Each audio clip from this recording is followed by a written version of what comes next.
Today I'm going to show you how to do a California patch. California patch is also called a top hatch patch. That's a mouthful.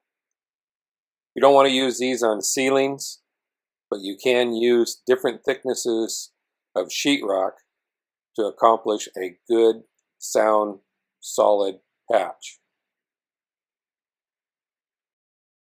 First you want to make a template like I have here. It's about a 1-inch border. Center it up on your hole, and you want to put a pencil line around the inside and the outside of this template. This inside is going to be removed, and this outside that I'm cutting around now, that gypsum paper will be all removed. You'll see here in a second. Now that I have it traced out on the wallboard, now it's time to go cut the patch out.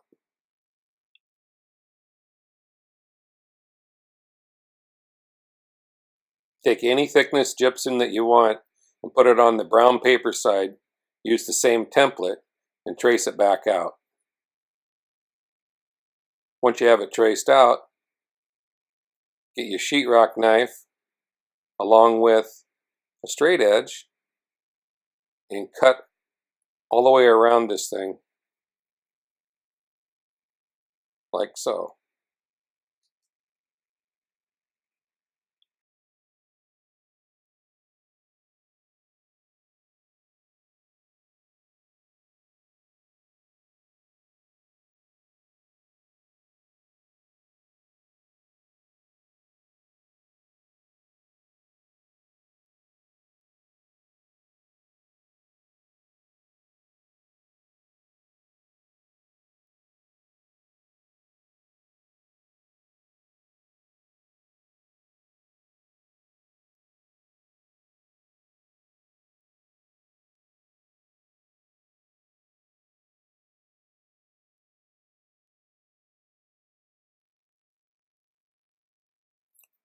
Then you can start breaking off the sides. Leave the white paper on the gypsum. You'll need that to finish the patch up. Just go around, break it off. Try not to tear the sheet off the rest of the gypsum. You want to make sure that the paper is nice and clean. No pieces of sheetrock residue are left behind, because they'll stand up and stand right out through on your sheetrock. And that's what it looks like when you're done. Put a little index mark at the top, because that's how it's going to fit back in each time. Make sure all your little tabs and stuff are torn off the sheetrock, because the cleaner you can get this area, the better the patch is going to look. Trowel fit your patch to make sure it fits. Paper lays down nice and flat. Transfer that index to the top. Not that it's really necessary, but it's a good idea. And get ready to mix up some mud. I'm using 1 patch sheetrock repair mud here. It's got a green tint to it. I like it. It doesn't shrink very much. It cures real quick. Today's about 85 degrees out. This will be cured in about 10-15 minutes. In the winter, you just add warm water. You want to go around and butter all the edges of this patch, because that's what's going to glue itself to the inside of that sheetrock.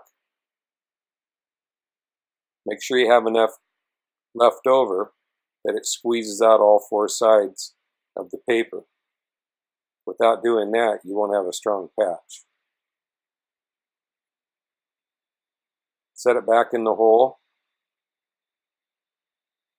Try not to push in the middle of your patch very much right now. Get a long edge like this putty knife. Push it in until it meets both sides. And then start using long diagonal passes to pull out the extra sheetrock mud that's behind. Work yourself around.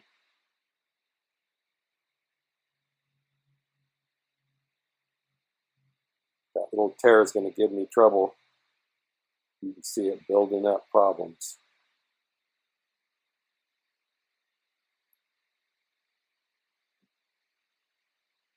There it goes. So now what you do is just take your sheetrock knife, cut it away from where you're at, and peel the paper back to the where you cut. That way it won't go any further.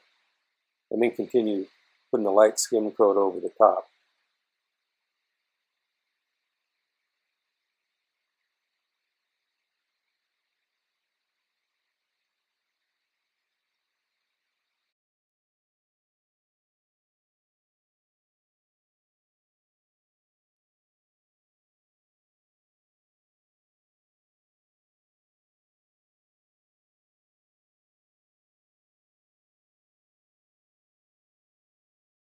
I like using a wet sponge to clean my edges up.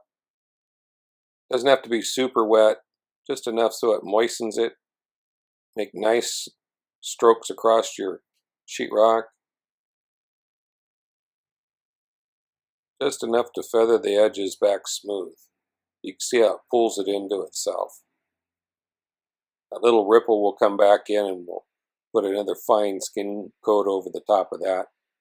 That'll help hide that little bit of a ripple. That's from wet paper underneath of the mud. Okay, about 10 minutes has gone by. I put another light skin coat over the top of everything just to blend it all together. Now I'm going to lightly sand it. And then I'll get ready to clean it, to spray texture it, and then primer and paint.